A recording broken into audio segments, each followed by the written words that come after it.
I stood at the bank counter watching the teller's face go from professional smile to genuine concern in less than 3 seconds. That's how I knew something was very wrong.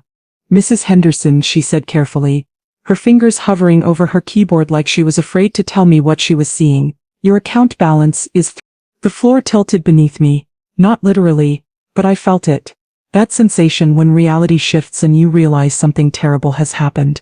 "That's impossible," I said, my voice steady even though my heart was starting to race.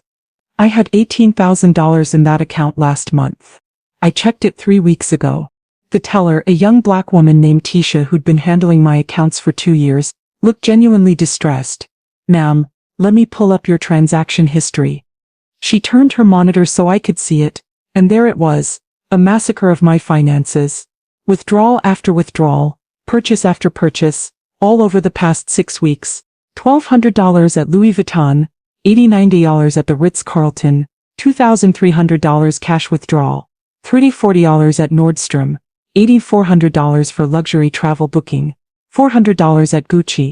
The list went on, 47 transactions, all unauthorized, all draining the account I'd spent years filling dollar by dollar, to pay property taxes on the rental buildings that were my retirement security. "Mrs. Henderson, did you authorize anyone else to use this account?" Keisha asked gently, and that's when I knew exactly who had done this to me. 6 months ago, against every instinct screaming at me to say no, I had added my daughter-in-law Jasmine as an authorized user on this account. She'd cried, she'd begged, she'd told me they couldn't afford groceries, and I, like a fool who wanted to believe her son had married a good woman, had given her access. "Yes," I said quietly. "My daughter-in-law." Keisha's face told me she understood immediately. She'd probably seen this story before. Family member with access, trust betrayed, money gone. "I'm so sorry, Mrs. Henderson. You'll need to file a fraud claim with our disputes department and probably contact the police. This is a lot of money." I thanked her, took the printed transaction history, and walked to my car on legs that felt like they belonged to someone else. Sat in the driver's seat. Took 3 deep breaths. Then I did what any 71-year-old woman who'd just been robbed would do in 2024. I opened Facebook.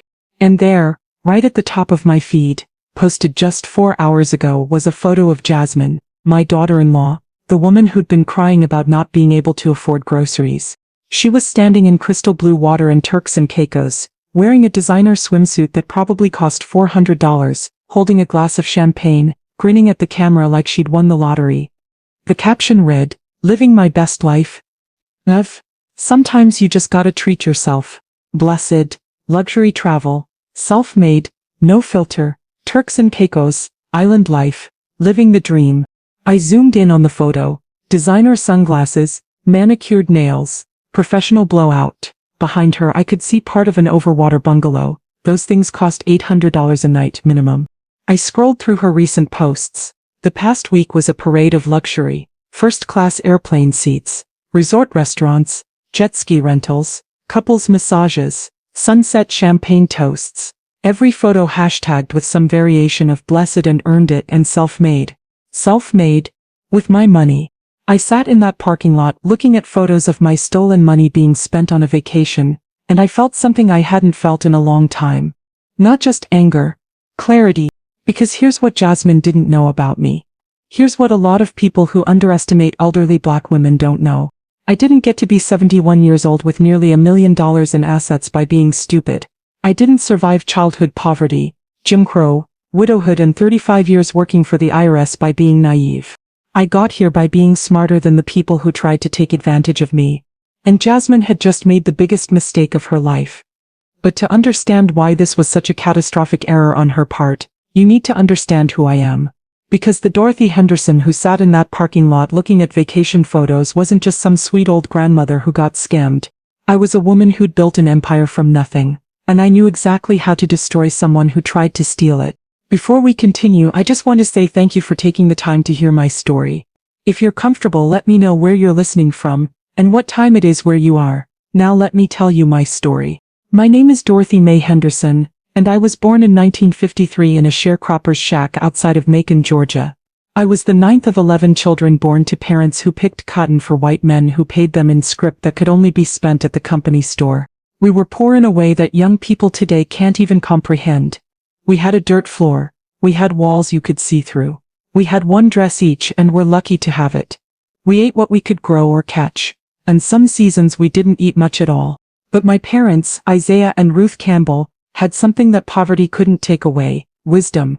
My daddy used to tell us, they can take your money, they can take your home, they can take everything you own, but they can't take what's in your head. You get your education, you get your knowledge, and that's something they can't steal and can't destroy. My mama would add. And you remember, being poor doesn't make you stupid. Being poor makes you smart if you pay attention. You learn who to trust and who to watch. You learn who's genuine and who's performing. You learn to see through folks. I learned. I was the first person in my family to finish high school. Graduated in 1971 in a Georgia that was still recovering from the violence of desegregation. I'd walked through doors that had been chained shut just a few years earlier. I'd sat in classrooms where some white teachers looked at me like I was contaminating their space just by breathing. I didn't care. I was there for one reason: to learn everything I could, to take every piece of knowledge they had, and to build something they couldn't destroy.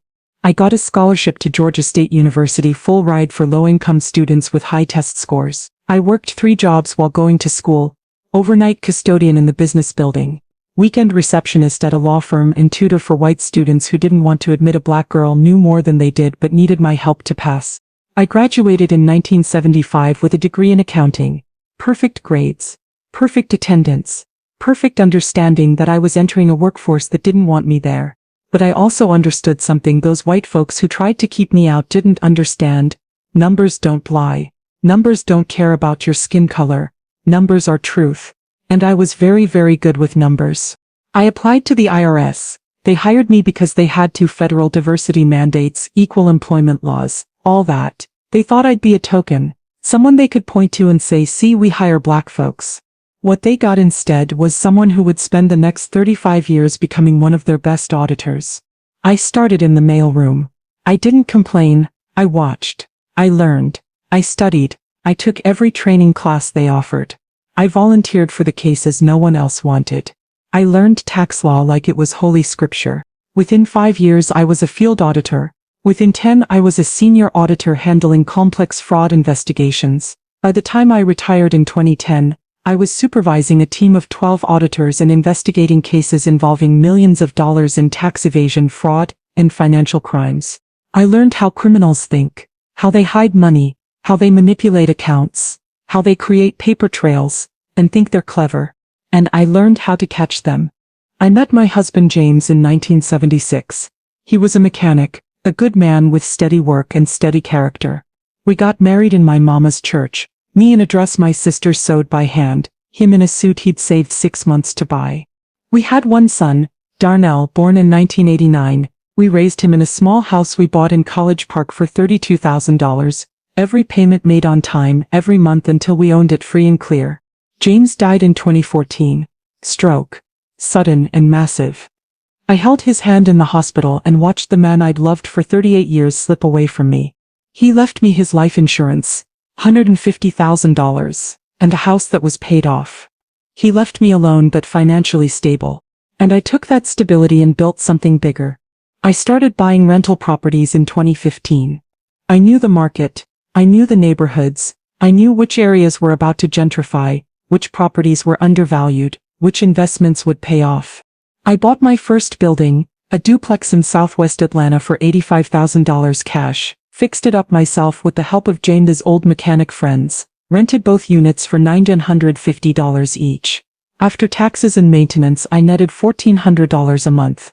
Then I bought another property, and another. Over 9 years I built a portfolio of 4 buildings, 8 rental units total, all paid in cash, no mortgages, no debt. By 2024 those properties were worth $580,000 combined. My rental income was $6,800 a month after expenses. My IRA and savings accounts held another $310,000. Total net worth approximately $890,000. I'd built wealth from nothing. From a sharecropper's shack to nearly $1 million in assets, through education, discipline, hard work, and refusing to let anyone stop me. And I protected that wealth carefully. I didn't flash it. I didn't brag about it. I drove a sensible used Toyota. I shopped at Kroger with coupons. I lived in my small house that was paid off. People saw an elderly black woman and assumed I was living on Social Security and church charity. They had no idea who they were dealing with. My son Darnell grew up watching me work. Watching me study. Watching me build. I thought I'd taught him my values, education, discipline, hard work, discernment. But somewhere along the way he learned different lessons. Or maybe he just forgot the ones I taught him. He met Jasmine 4 years ago at a bar in Buckhead. He was 31, she was 25. She was a bottle service girl, one of those women who walk around clubs carrying overpriced vodka in glowing bottles while men throw money at them. She was beautiful. I'll give her that. Light-skinned, long weave, body that had definitely seen a plastic surgeon's office. Smile that could convince a man to empty his wallet. Darnell brought her to my house for Sunday dinner 3 months after they started dating. I knew what she was within 5 minutes. She walked into my home, my modest, clean, comfortable home, and the first thing out of her mouth was, "Oh wow, this is so quaint. How long have you lived here?" Not hello, not nice to meet you, not thank you for inviting me. Quaint. "I bought this house in 1978, I said politely. "Raised my son here." "That's so sweet. My parents are in real estate. They flip houses. They always say older homes have character." She said character the way you'd say roaches. During dinner, pot roast rice and gravy, colored greens, cornbread, sweet potato pie, all made from scratch. She barely ate. "I'm on a cleanse," she explained, picking at the food like it might contaminate her. "I'm very conscious about what I put in my body. You know, processed foods, heavy meals, they just make you sluggish." My food wasn't processed.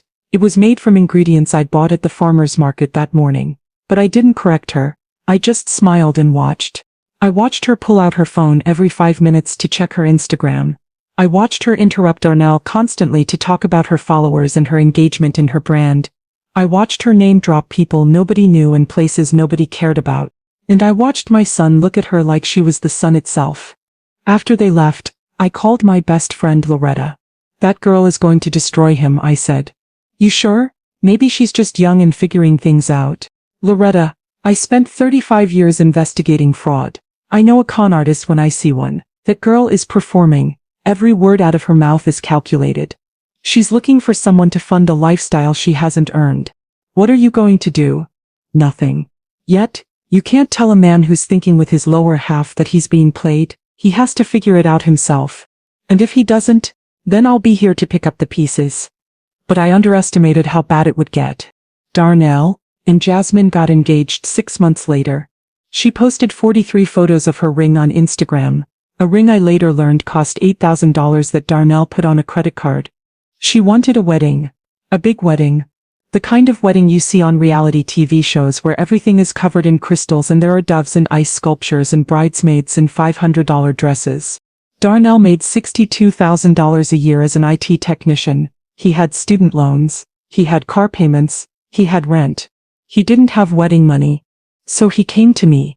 "Mom," he said, sitting in my kitchen looking embarrassed, "I need to ask you for help." "With what, baby?" "The wedding. Jasmine wants, she has a vision, and it's expensive. The venue alone is $12,000. Then there's catering, flowers, a photographer, a videographer, a DJ, her dress." "How much is her dress?" $6,000. I was quiet, calculating, thinking about what I should say versus what I should do. "And you're asking me to pay for this? Just help." "I know it's a lot, but I don't have anyone else to ask. And Jasmine's parents can't afford to help. They're struggling too." "Struggling? But they flip houses, apparently." "Darnell, let me tell you something my mama told me when I was young." I poured him coffee, sat across from him, looked him in the eyes. She said, "When someone shows you who they are, believe them the first time. Your fiancée is showing you who she is. She's showing you that her comfort will always cost more than you can afford. She's showing you that image matters more than substance. She's showing you that she expects other people to fund her dreams. Are you listening to what she's showing you?" "Mom, she just wants a nice wedding. Every bride wants that.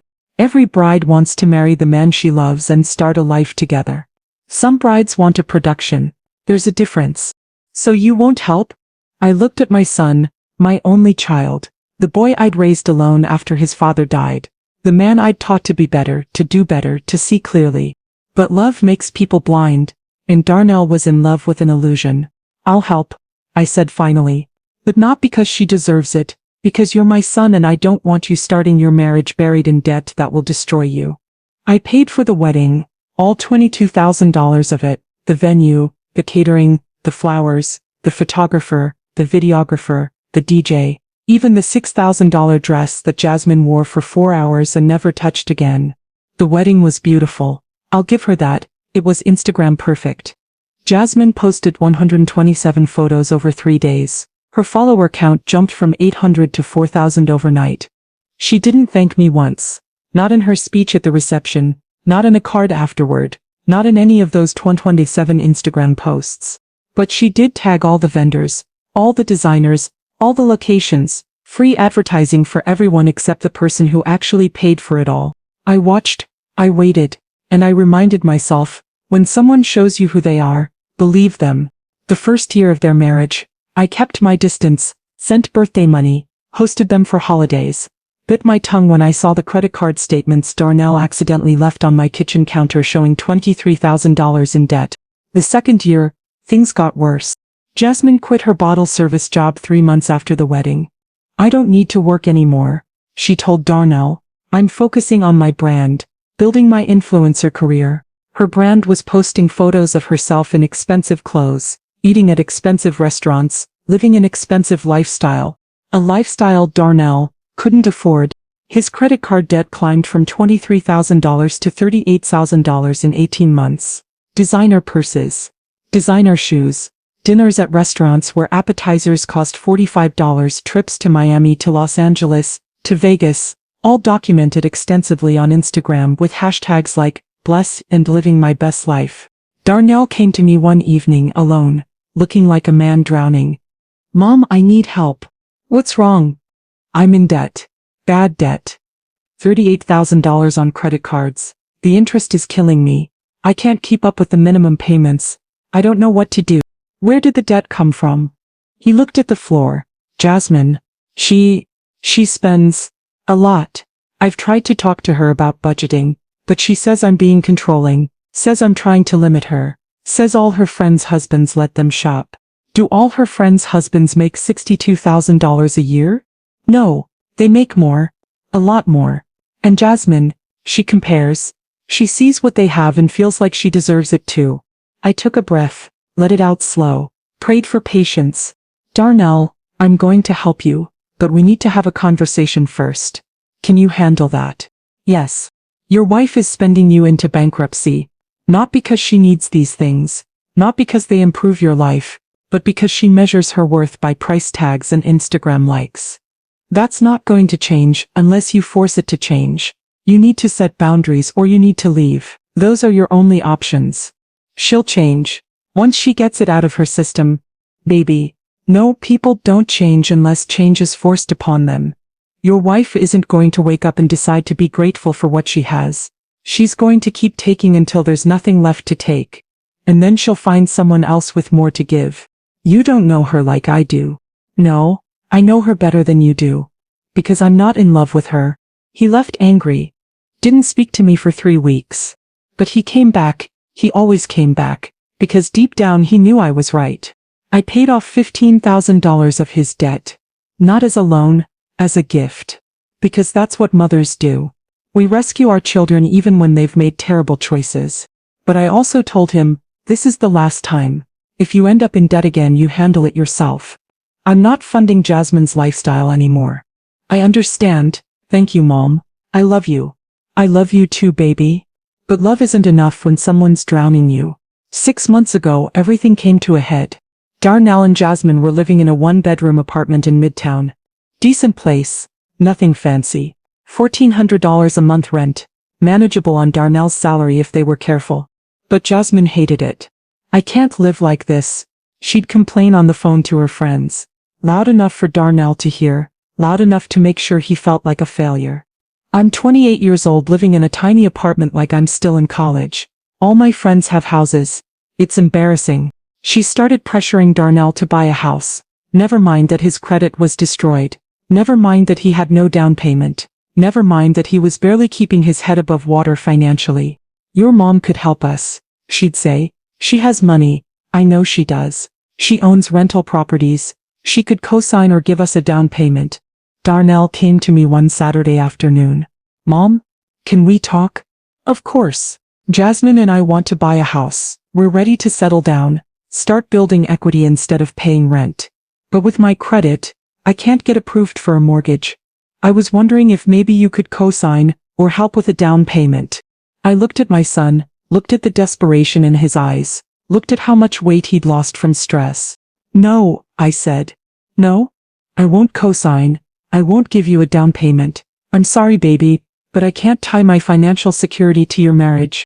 It's not just her, it's us. We're a team. Are you? Because from where I'm sitting it looks like she's spending and you're drowning. That's not a team, that's a sinking ship. So you won't help us? I didn't say that. Then what are you saying? I'm saying I won't give you money for a down payment, but I'll do something else. Something smarter. I explained my plan. I'd find them a decent 2-bedroom apartment, something nicer than what they had in a good neighborhood. I'd pay their first and last month's rent and security deposit. That would give them breathing room to save money, rebuild Darnell's credit, and get their finances in order. That's not what we want, Darnell said. We want a house. What you want and what you can afford are two different things. I'm offering you help that's actually helpful. Take it or don't. He took it, because he had no other options. I found them a nice 2-bedroom in Sandy Springs, $1,800 a month more than they were paying, but nicer neighborhood, more space, better complex. I paid the first and last month plus the $1,800 security deposit. Total $5,400. Jasmine posted photos of the new apartment on Instagram like she'd bought a mansion. New home, date it, moving on up. Blessed, home goals, living my dream. Again, no thank you, not to Darnell for working to afford it. Just blessed like God himself had handed her an apartment while she sat on her phone posting selfies. But she kept spending, the debt kept climbing, and Darnell kept drowning. Then 6 months after they moved into the new apartment, Jasmine came to me with tears in her eyes and a story designed to break my heart. It was a Tuesday afternoon. She showed up at my house unannounced, which should have been my first warning sign. Jasmine never came to my house. She claimed it was too far from where they lived, even though it was a 20-minute drive. But there she was, standing on my porch in designer leggings and a North Face jacket that probably cost $300, tears streaming down her face. Dorothy, can I talk to you? Of course, baby. Come in. We sat in my living room. She cried. She dabbed at her eyes with a tissue. She told me a story. Things are really bad right now. Darnell's hours got cut at work. This was a lie. I would verify this later. We're barely making rent. We can't afford groceries. I've been trying to get a job but nobody's hiring. I'm embarrassed to even be here but I don't know what else to do. How can I help? I don't want to ask for money. I know you've already helped us so much, but I was thinking, maybe I could have a debit card to your account, just for emergencies, just for groceries and necessities, just until Darnell's hours pick back up and I can find work. Every instinct I had screamed, no. This was manipulation. This was a setup. This was a woman who'd never shown me an ounce of gratitude or respect suddenly asking for access to my money. But she was crying, and she'd invoked need, and she'd made it sound reasonable. Just groceries, just emergencies, just temporary. And I wanted to believe my son had married someone who, underneath all the materialism and narcissism, had some core of decency. Let me think about it, I said. Please, we're desperate. I've been skipping meals so Darnell can eat. I don't know what else to do. Skipping meals. Her Instagram from 2 days ago showed her at a brunch spot eating a $35 avocado toast tower. But I looked at her face, and I made a decision I would regret. I have a secondary savings account I use for property tax payments. It has about $18,000 in it. I can add you as an authorized user, give you a debit card, but this is for emergencies only. Groceries, medicine, necessities, nothing else. Do you understand? Yes. Oh my God. Yes. Thank you so much, Dorothy. You don't know how much this means to us. I'll pay you back. I promise. You won't regret this. I'm trusting you, Jasmine. I know, and I won't let you down. She filled out the paperwork at my bank the next day. I added her as an authorized user on my secondary savings account, the account I'd carefully filled over years specifically to pay property taxes on my 4 buildings. Taxes were due in September. It was now March. I had 6 months before I'd need that money. I gave Jasmine the debit card and a warning: this is for groceries and emergencies. I'll be monitoring the account. If I see anything inappropriate, I'll remove your access immediately. I understand. Thank you so much. She left with my debit card in her wallet. And I'd just made the biggest mistake of my life. The first charges were reasonable. $47 at Kroger, $63 at Target, $89 at Publix. Groceries, toiletries, household items. I checked the account online every few days. Everything looked fine. Then in week 3 I saw a charge that made my stomach drop. $40 at Nordstrom. I called Jasmine immediately. I saw a charge for $340 at Nordstrom. That's not groceries. Oh yeah, I needed interview clothes. I have a job interview next week at a marketing firm. I needed something professional to wear. It's an investment in our future. Jasmine, we agreed. I know, but this is for a job, to make money, to not need your help anymore. I thought you'd understand. I wanted to believe her, so I let it slide. 2 weeks later, $456 at Sephora, $89 at Ulta, $280 at a salon. I called again. These aren't emergencies. I have to look good for my interviews. Presentation matters in the corporate world. You know that. You worked for the IRS. You know how important it is to look professional. Have you actually had any interviews? 2 this week. I'm waiting to hear back. Another lie. There were no interviews, but I didn't know that yet. Month 2. The charges escalated. $1,200 at Louis Vuitton, $890 at a boutique hotel, a girls' weekend she posted about on Instagram, $2,300 at a spa, $1,150 at Gucci. I called Jasmine. Her phone went straight to voicemail. I called again, voicemail. I texted her, we need to talk about the account. Call me immediately. Read receipt showed she'd seen the message. No response. I called Darnell. Is Jasmine okay? I've been trying to reach her about the bank account and she's not responding. She's fine, Mom. She's been really stressed lately. Job hunting is hard. Darnell, she's spent over $8,000 on my account in 6 weeks. None of it on groceries. I need to talk to her. $8,000, that can't be right. I have the statements. $8,000. Designer bags, spa treatments, hotel stays. This isn't what we agreed to. I'll talk to her. No. I need to talk to her, have her call me. I will. She never called. Instead, 2 days later I discovered she'd blocked my number. That's when I drove to their apartment. I knocked on the door. Jasmine answered, wearing the Gucci slides I'd paid for, carrying the Louis Vuitton bag I'd paid for. Dorothy, hi, what are you doing here? We need to talk. You've been ignoring my calls. Oh, I've been so busy with job interviews. You've spent over $15,000 on my account. In 2 months, none of it on groceries. We need to settle this now. Her face changed. The sweet, helpless act dropped away. I don't know what you're talking about. Yes, you do. I have the bank statements right here. Well, maybe you're confused. Old people get confused about money sometimes. Old people. She was dismissing me. Gaslighting me. I'm not confused. You've been stealing from me. Stealing? You gave me the card. That's implied consent to use it. For groceries, for emergencies, not for designer bags and spa days. I needed those things. You don't understand what it's like trying to build a career, trying to look professional, trying to compete in the influencer space. The influencer space, Jasmine, you have 4,000 followers and you don't make a dime from it. Yet, I don't make money yet.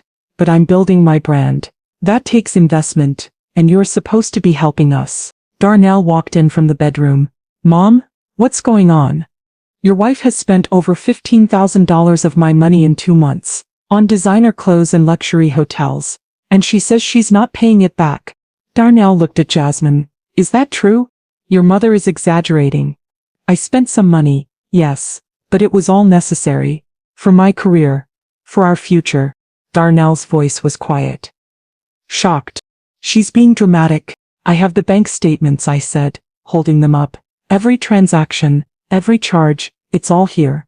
Darnell took the papers, started reading. His face went pale, then red, then pale again. Jasmine, Louis Vuitton, Gucci, the Ritz-Carlton. I can explain. $2,300 cash withdrawal. What did you need $2,300 cash for? Stop attacking me, both of you. I'm trying to build something here and all you do is criticize. She stormed into the bedroom and slammed the door. I looked at my son. Do you see now? Do you see who you married? Mom. I need to process this. Process it fast, because I want my money back. I don't have $15,000. Then you have a decision to make. I left, and I started planning. Because here's what Jasmine didn't understand. I wasn't just some confused old woman she could gaslight and dismiss. I was a woman who'd investigated financial fraud for 35 years. I knew how to build a case. I knew how to gather evidence. I knew how to make sure criminals faced consequences. And Jasmine was about to learn that lesson the hard way. 2 weeks after that confrontation, Jasmine posted on Facebook that she was going to Turks and Caicos. Surprise trip from my amazing husband. Can't wait to unplug and recharge. Blessed Turks and Caicos. Surprise getaway. I called Darnell.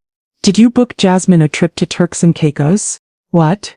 No, I don't have money for that. She posted on Facebook that you surprised her with it. I didn't do anything. I checked my bank account. There it was. $8,400 charged to Island Dreams Luxury Travel. Dated 3 days ago. She'd booked herself a vacation. With my money. After I'd confronted her. After she knew I was angry. And she was posting about it like she'd earned it. That's when I stopped being angry and became coldly, calculatedly furious. Over the next 5 days, Jasmine posted 47 photos from Turks and Caicos. Her in designer swimwear on a pristine beach. Her holding champagne in an overwater bungalow. Her getting a couple's massage with Darnell who looked miserable in every photo. Her on a jet ski. Her at a 5-star restaurant. Her shopping at resort boutiques. Every photo had hashtags. Luxury travel, living my best life, blessed, self-made, earned not given, island life, boss babe, no filter, self-made, earned not given, with my stolen money. I screenshot every single photo, every caption, every hashtag. Then I got to work. I pulled my bank statements for the past 3 months, every transaction Jasmine had made. I created a spreadsheet: date, amount, merchant, category. Then I cross-referenced each transaction with her social media posts. March 11, $1,200 charge at Louis Vuitton. March 12, Instagram post showing her new Louis Vuitton bag with caption treated myself, luxury designer. March 18, $80 charge at the Ritz-Carlton. March 19, Instagram post from a hotel room with champagne. Caption girls weekend, living my best life. April 2, $80 charge at Island Dreams Luxury Travel. April 3, T8, 47 Instagram posts from Turks and Caicos, captions including self-made and proud and earned not given. I documented 47 separate fraudulent transactions totaling $18,347. I had every receipt, every bank statement, every social media post, proving she'd spent my money on luxury items while claiming to be self-made. Then I did something Jasmine never expected. I called the police. Detective Maria Gonzalez met me at the East Point Police Department on a Thursday afternoon. She was a Latina woman in her 40s. Sharp-eyed, professional, thorough. I laid out everything. The debit card given under false pretenses. The agreement that it was for groceries and emergencies only. The unauthorized charges. The social media posts proving intent and consciousness of guilt. Mrs. Henderson, she said after reviewing my documents for 30 minutes, this is the most organized fraud case I've seen in 15 years. You were an IRS auditor? 35 years. It shows you've built a prosecutor's dream case. Every charge documented, every social media post screenshot and time-stamped, cross-referenced with bank statements. This is textbook financial fraud. What happens now? Now, I open a case. I'll interview your daughter-in-law, get her statement, but honestly, with this evidence, I don't see how she can deny it. You gave her a card for groceries. She spent $18,000 on designer clothes and vacations and posted about it online calling herself self-made. That's not just unauthorized use, that's theft. fraud and possibly identity theft if she misrepresented herself on the bank documents. What kind of charges would she face? In Georgia, theft of more than $1,500 is a felony. Your daughter-in-law stole over $118,000. That's a felony, and there are enhanced penalties for financial exploitation of an elderly person. You're 71, so those apply. She's looking at serious time if convicted. Good. Detective Gonzalez looked at me carefully. Mrs. Henderson, I have to ask, are you sure you want to press charges? This is family. This will change things permanently. Detective, let me tell you something I learned a long time ago. Family doesn't mean accepting abuse. Family doesn't mean letting people steal from you. Family means mutual respect, mutual care, mutual responsibility. This woman has shown me none of that. She manipulated me, lied to me, stole from me, and then bragged about it on social media. She made her choice. Now I'm making mine. Understood. I'll be in touch. I also filed a fraud claim with my bank. The fraud investigator, a young black man named Jerome who reminded me of Darnell before Jasmine destroyed him, listened to my story and reviewed my documents. Mrs. Henderson, you said you added her as an authorized user voluntarily? I did, but under false pretenses. She claimed they couldn't afford groceries, that her husband's hours had been cut, that she was desperately looking for work. All lies. She used the access I gave her for a specific purpose, emergencies and groceries, and instead spent it on luxury items and vacations. Did you tell her the card was only for groceries and emergencies? Yes. I have her signature on the bank documents where it states authorized for household necessities only. He looked at the form. Oh wow. Yes, you do. That changes everything. She exceeded the scope of her authorization. That's fraud. What happens now? I'm flagging this account for fraud investigation. We'll reverse all charges made outside the authorized scope. You'll get your money back, Mrs. Henderson. All of it? All $118,347, and we'll be closing her access permanently and reporting her to Czech systems. She won't be able to open a bank account anywhere for at least 5 years. Thank you. 3 weeks later, on a Tuesday afternoon, Jasmine was arrested at a nail salon in Buckhead. Someone in the salon filmed it and posted it to TikTok. The video went viral, 3.4 million views in 2 days. In the video you can see Jasmine sitting in a pedicure chair, getting $120 acrylic nails done, scrolling through her phone. She'd posted an Instagram story, 30 minutes before the arrest. Self-care Sunday Tuesday, treating myself because I deserve it. Self-care nails, boss babe. Then 2 uniformed officers walk in. Jasmine Henderson? Yes? Stand up please. You're under arrest for felony theft, identity fraud, and financial exploitation of an elderly person. What? There must be a mistake. Turn around, put your hands behind your back. She started screaming. This is insane. I didn't do anything. That old bitch gave me permission. She gave me the card. They handcuffed her while she screamed. While she cried. While her fresh nails, not even dry yet, got smudged. Everyone in the salon was filming. The video ends with her being walked out in handcuffs, still screaming about how it was all a misunderstanding. The video went viral with captions like, "When karma catches you at the nail salon," and "She really said that old bitch about her mother-in-law." The comments were brutal. She's giving scammer energy and I'm here for it. Not the fresh nails getting ruined during her arrest. Imagine stealing from your elderly ML and posting self-made on IG. She fucked around and found out. Darnell called me from the police station. Mom, they arrested Jasmine. She's being charged with felonies. Did you press charges? I did. Mom, she's my wife. She's a thief, and thieves face consequences. She could go to prison. Then maybe she shouldn't have stolen $18,000 from me and posted vacation photos bragging about being self-made. I can't believe you did this. Darnell, let me be very clear with you. Your wife manipulated me, lied to me, stole from me, and then publicly humiliated me by posting about luxury vacations purchased with my money. She committed crimes. She's facing the consequences of those crimes. That's not my fault. That's hers. But what am I supposed to do? You're supposed to wake up and realize you married a criminal. What you do with that information is up to you. I hung up. Jasmine's bail was set at $15,000. Darnell couldn't afford it. Jasmine's parents couldn't afford it. She sat in jail for 3 days before a bail bondsman agreed to post bond. She got out wearing the same clothes she'd been arrested in, mascara smeared down her face, looking nothing like the glamorous influencer from her Instagram photos. Someone filmed her leaving the jail too. Another viral video. The trial was 8 months later. In that time, several things happened. First, my bank investigation concluded. They reversed all $118,347 in fraudulent charges. I got my money back. Every penny plus interest. Second, Jasmine hired a public defender. She couldn't afford a private attorney. Her social media had gone dark. No more posts about luxury lifestyles. Her follower count dropped from 12,000.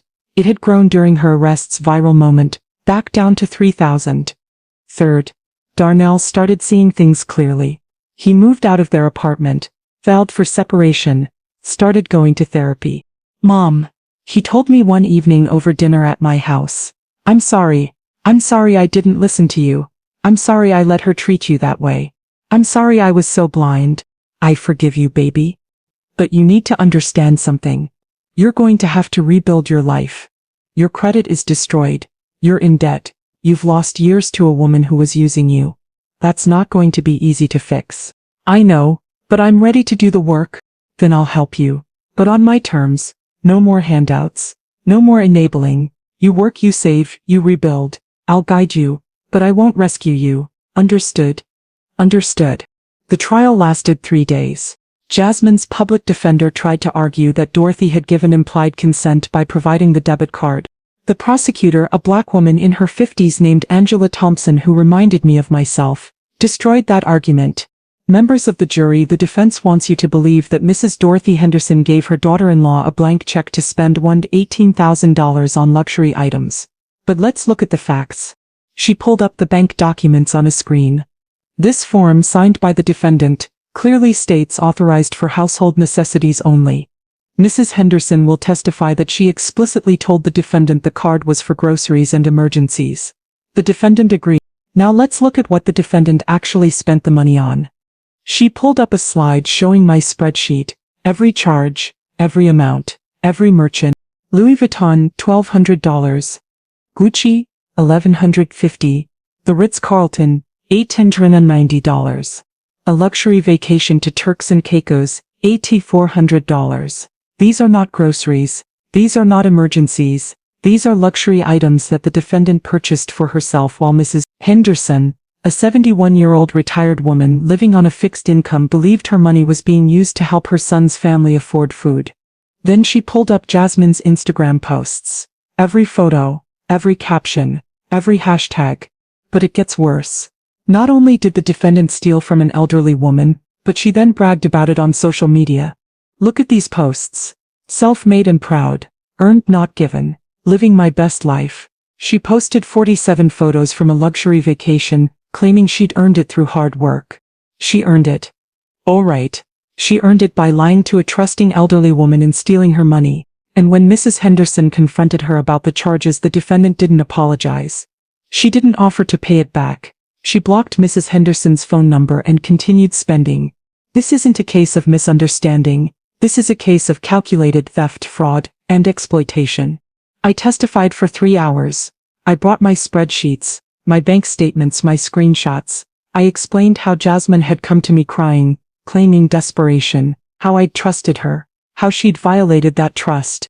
The defense attorney, a young man who looked fresh out of law school, tried to trip me up. Mrs. Henderson, you worked for the IRS, correct? Yes. As an auditor investigating financial crimes? Yes. So you understand financial documents. You understand contracts. You understand authorized user agreements. I do. Then why didn't you put more restrictions on the debit card? Why didn't you require receipts? Why didn't you monitor the account more closely? I looked at him, looked at the jury, looked at Jasmine sitting at the defense table, avoiding my eyes. Because I trusted her. She's my daughter-in-law. She cried and told me her family was starving. She begged for help, and I'm a 71-year-old woman who wanted to believe that my son had married someone with basic human decency. I trusted her, and she exploited that trust. The courtroom was silent. I spent 35 years investigating fraud. I've seen every scheme, every manipulation, every trick, but I never thought I'd need to protect myself from my own family. That's my fault. I trusted when I should have verified. But that doesn't make what she did any less criminal. The defense attorney had no response. Jasmine took the stand in her own defense. Big mistake. She cried. She said she'd been confused. She said she thought Dorothy had wanted her to have nice things. She said the Instagram posts were just for show. Everyone lies on Instagram. Then the prosecutor pulled up a specific post, the one from Turks and Caicos, the one with the caption "Self-made and proud. Worked so hard for this. Earned not given." Miss Henderson, you posted this photo on April 5th from a luxury resort in Turks and Caicos. You wrote, "Worked so hard for this and earned not given." Is that correct? Yes. But how did you work hard for this vacation? I meant I work hard on my brand. Your brand as an influencer? An influencer who doesn't make any money? An influencer whose entire luxury lifestyle was funded by money you stole from your elderly mother-in-law. I didn't steal. You wrote earned not given, but you didn't earn this, did you? It was given, by Mrs. Henderson, who thought her money was buying groceries. Jasmine started crying harder. I made a mistake, I made bad choices, but I didn't mean to hurt anyone. Miss Henderson, when Mrs. Henderson confronted you about spending $15,000 on luxury items, what did you do? I don't remember. Let me refresh your memory. You blocked her phone number. You refused to speak to her, and then you spent another $8,400 on a vacation. Does that sound like someone who didn't mean to hurt anyone? I was scared. You weren't scared. You were caught. And instead of making it right, you doubled down. You spent more money. You posted more photos. You bragged about being self-made while spending a 71-year-old woman's savings. Jasmine had no answer. The jury deliberated for 4 hours. When they came back, the forewoman, an elderly black woman who looked like she could have been my sister, read the verdict. On the count of felony theft, guilty. On the count of identity fraud, guilty. On the count of financial exploitation of an elderly person, guilty. Jasmine sobbed. Her public defender put his hand on her shoulder. I sat in the gallery, hands folded, face calm. Sentencing was 3 weeks later. Jasmine's lawyer begged for mercy. Your Honor, my client is young.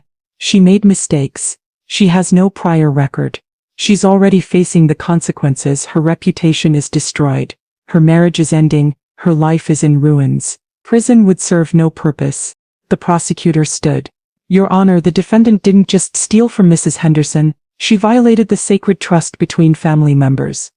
She exploited an elderly woman's generosity and kindness, and she did it without remorse, posting on social media, bragging about luxury she'd purchased with stolen money. This wasn't a moment of weakness. This was calculated, prolonged fraud. The judge, an older black man who'd been on the bench for 20 years, looked at Jasmine. Miss Henderson, stand up. Jasmine stood, shaking. I've reviewed this case thoroughly. I've read the evidence. I've read your social media posts. And I'm going to be honest with you. I've rarely seen such brazen contempt for another person. You stole $18,000 from a 71-year-old woman. A woman who opened her heart and her wallet to help you, and you spent it on luxury items, posted photos online and claimed you were self-made and had earned this lifestyle. You posted living my best life while spending money that wasn't yours. Well, Miss Henderson, now you're going to live a different kind of life. On the count of felony theft, 6 years. On the count of identity fraud, 4 years. Concurrent. On the count of financial exploitation of an elderly person. Georgia law requires enhanced penalties. An additional 2 years, consecutive. Total sentence, 8 years in state prison. You'll be eligible for parole after serving 60% of your sentence, approximately 5 years. You're also ordered to pay restitution of $18,347 to Mrs. Henderson, plus court costs and fees. Jasmine collapsed, had to be held up by her lawyer. Bailiff, remand the defendant to custody. They took her away in handcuffs. She looked back at me once. I met her eyes. And I smiled.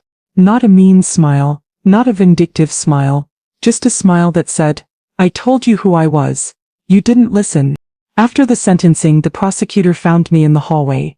Mrs. Henderson, I wanted to thank you. Your case was airtight. Your documentation was perfect. Honestly, I've prosecuted financial crimes for 15 years and I've never seen a victim come in this prepared. I spent 35 years investigating fraud for the IRS. I know how to build a case. It shows, and I hope you know what you did here matters. A lot of elderly people get scammed by family members and they're too ashamed or too scared to report it. You stood up, you fought back, you sent a message. What message is that? That being old doesn't make you weak. That being family doesn't give you permission to steal. That there are consequences for exploiting the people who love you. I smiled. That's exactly the message I wanted to send. It's been 2 years since Jasmine went to prison. My life is good, better than good. I got my $18,000 back from the bank. I paid my property taxes on time. My rental properties are thriving. My investments are growing. I'm 73 years old and financially secure. Darnell is doing better. It took time. He filed for divorce while Jasmine was in prison. She couldn't contest it. He's been in therapy for 2 years working through the manipulation and abuse he endured. He paid off all his credit card debt, rebuilt his credit, got a promotion at work, now making $78,000 a year. He's dating someone new. A woman named Angela. She's a teacher, humble, kind, drives a 10-year-old Honda and doesn't care. She met me 3 months ago, looked me in the eye and said, "Mrs. Henderson, I want you to know I value family. I value respect. And I value honesty. I don't know what happened with Darnell's ex-wife, but I promise you I'm not her." I liked her immediately. Last month, I taught a financial literacy class at my church. Protecting yourself from financial fraud. 20 elderly women attended. I taught them about authorized user agreements, about setting boundaries with family, about trusting their instincts when something feels wrong. At the end, someone asked, "Mrs. Henderson, what happened to the woman who stole from you?" I smiled. She posted on social media living my best life while spending my money. Now she's living her best 6 years in state prison. Sometimes justice takes time, but it always comes.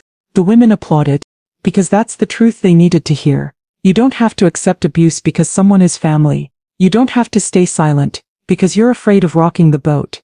You don't have to let people steal from you and call it love. I'm 73 years old.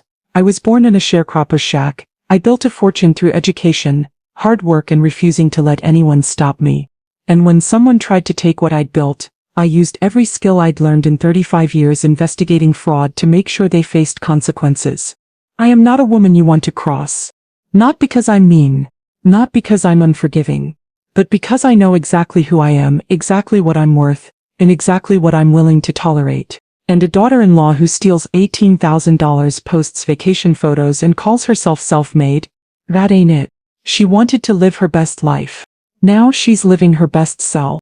And I'm living my best life, free, secure, and surrounded by people who actually love me. Justice served.